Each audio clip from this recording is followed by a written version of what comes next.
PWCC is a great way to sell your sports cards. If you're looking for a way to support the Cajun Cardboard YouTube channel, consider using the promo code CAJUN, all caps, CAJUN, when you're selling your cards on the PWCC marketplace.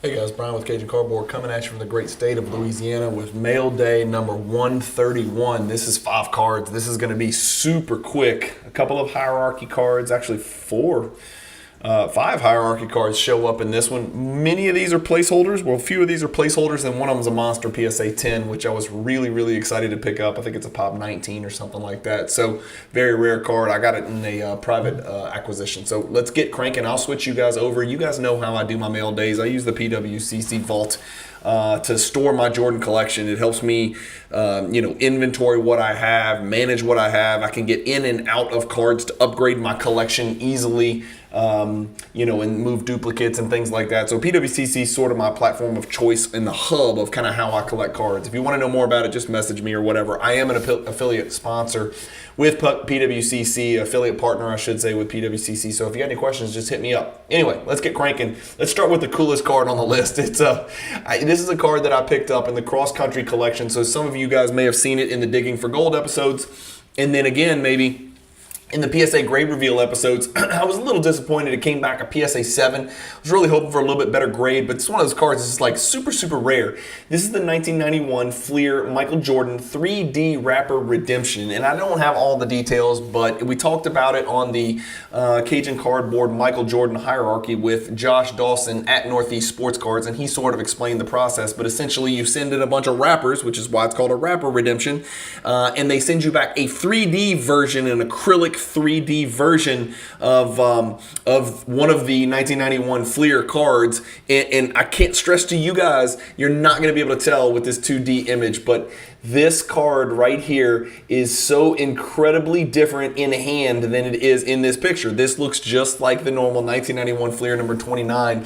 I can assure you it absolutely is not. The thickness of this slab, and I showed it off in the PSA grade reveal video if you want to go back and try to track that down in the playlist for the cross country collection. This slab is 2 slabs thick. It's the thickest PSA slab I have ever seen, and the card is really interesting because it's raised and it's almost like an acrylic plastic that sticks out off the card. So it is anything but typical, and it is very unusual. It's a card that I had never seen, and when I held it in hand, I was like, this is really cool. I wasn't even sure. Like, I couldn't even put it in a card saver to send it to PSA for grading. I couldn't even put it in any kind of top loader. It was that thick. So I had to kind of put it in one of those plastic snap cases, to be honest with you, with a penny sleeve around it. And it came back a 7. I might have damaged it in shipment. Hell, I don't know. But there is not a lot of these out there. And so I'll put this one in my collection. And it does appear, actually, is this card in the hierarchy or not? I don't think it is because it's a redemption card and it's not pack pulled. So I don't think this one appears in the Cajun Cardboard hierarchy. Or does it? I have no idea. I really should probably know that, but there's 300 plus cards in there, and sometimes I forget. So that's card number 1. It's a really neat looking card and a little bit outside the box. Very unusual. You got to send in some wrappers to redeem it and get it shipped to you in the mail. And I don't think you're eligible to do that now. That was 32 years ago or 24 years ago or 32 years ago, yeah, something like that. 97 SPX Silver. Card's a big card in a PSA 10 or a BGS 9.5. This is just a little PSA 8 copy that I picked up in the cross country collection. Back edge chipping is unavoidable and certainly noticeable over here, especially on the right edge. A little bit around the top, but mostly just this right edge, bottom right corner-ish, something like that. There's the base, there's the bronze, there's the silver, there's the sky, there's the gold, and then there is the big dog, which is the grand finale, which I'm lucky enough to have a copy of, which is serial numbered to only 50.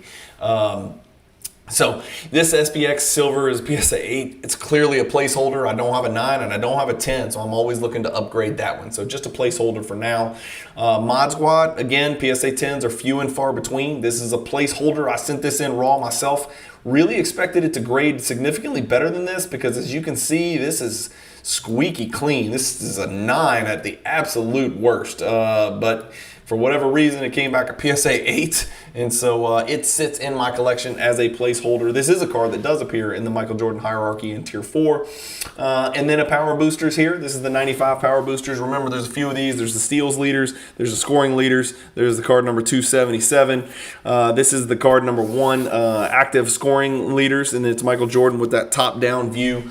These power boosters had some really damn tough pack odds. This is another card you'll see in the hierarchy. So if you want to know the pack odds, all you got to do is take your poster, flip it to the back, and you'll see it. But Jordan, of course, was leading the league in scoring at 32. Karl Malone was a distant 26.0. That is career points per game at the time. And again, this card was from 1995. So that's power boosters number 1, steals, scoring leaders. I do have card number 277, which is considered the base 1995 Topps card in a 9.5. So that's my my clean copy and the copy that I've marked off on my hierarchy poster.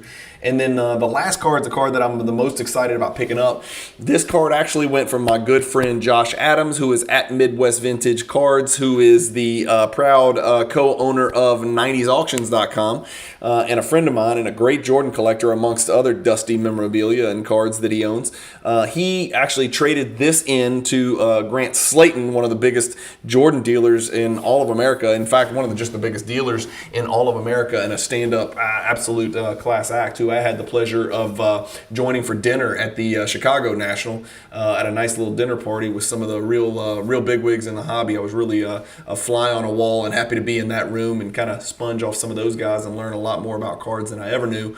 This is the 97 Upper Deck Grade 8 that I acquired from Grant Slayton. I saw that Josh had moved it over to him, so I messaged Grant directly and said, look, I need this card. What can we do? And we got a deal done in 30 seconds or less. And I mailed a check up to him in Chicago. He lives just outside of Chicago, so I mailed a check to him. He mailed the card to me. It hit my vault, and here it is. This is, for those of you not familiar, it is a card that does appear in the hierarchy. It is serial numbered down here, stamped, and then pre-printed out of 800, but stamped 677 out of 800. That's what the card looks like. It looks a little bit better in hands, kind of demure and blah looking on this one.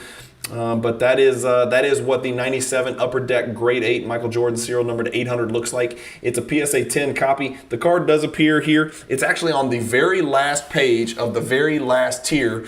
Despite the fact it's numbered to 800, it's just not a huge amount of awareness to the card. And so that's kind of why it falls down here on tier 4, page 14, with some of these other awesome looking cards, such as the Awesome Action, the Star Attractions, which recently sold for a crazy number, the Signature Moves, Diamond Vision, the Gold Action Pack, Gold Action Pack promo, the Kilroy, the Teammates, the Upper Deck MVP, the Ultimates, the Nemesis, the TV sales, and the Predictors.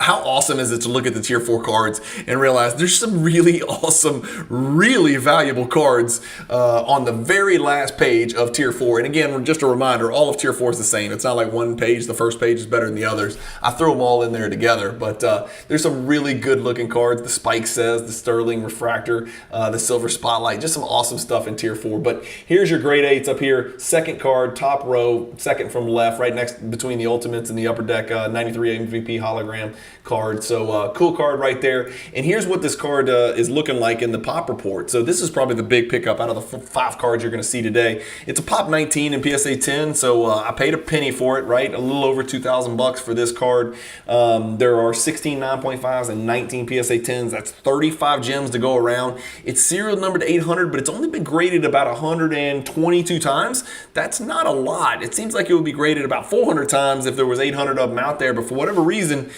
just not that many of them have been graded. It doesn't look like this out of this world crazy badass shiny card that would stand out if you opened it in a pack. So it's again, it's not the most eye-popping visual. Like, you might not even know that it was a parallel serial number to 800. But here's your data just to kind of give you an idea. PSA 10s, the last few that have sold 2,000. Only one has sold since crazy 2021. So the last 3 sales have all been over 2,000. I paid paid over $2,000. In fact, I paid the most anybody's ever paid for the card, which has become a theme lately on cards that I need. I think if I recall, I paid an even $2,400 to Grant for this card. So he sold it for more than any of them I've ever sold for, and I picked up a Pop 19 card that I might not see again for a very long time, and only paid $100 more than the last, maybe $400 higher than the last comp. It is what it is. But that's it, guys. That does it for today's mail day. That's your list. Looking back to it, just a little baby one, right? 5 cards, the oddball wrapper redemption right there in a PSA 7, and then 3 placeholders here with the Power Boosters Mod Squad, and then the silver parallel from 97 SPX number 6, and then the big card obviously is the Upper Deck Grade 8 in a PSA 10 copy, so I get to check that one off my Hierarchy Gem Mint list. So again, thank you guys for watching mail day number 131. As always, I hope you're having a great week. You should be watching this probably quite likely on a weekend. I've got a lot of other really cool mail days coming up with a lot of cards. I've been pushing a little bit more now that I've had time to settle. I'm going through the cross-country collection. We're getting some graded cards back, so I've been able to push a little bit further into my collection.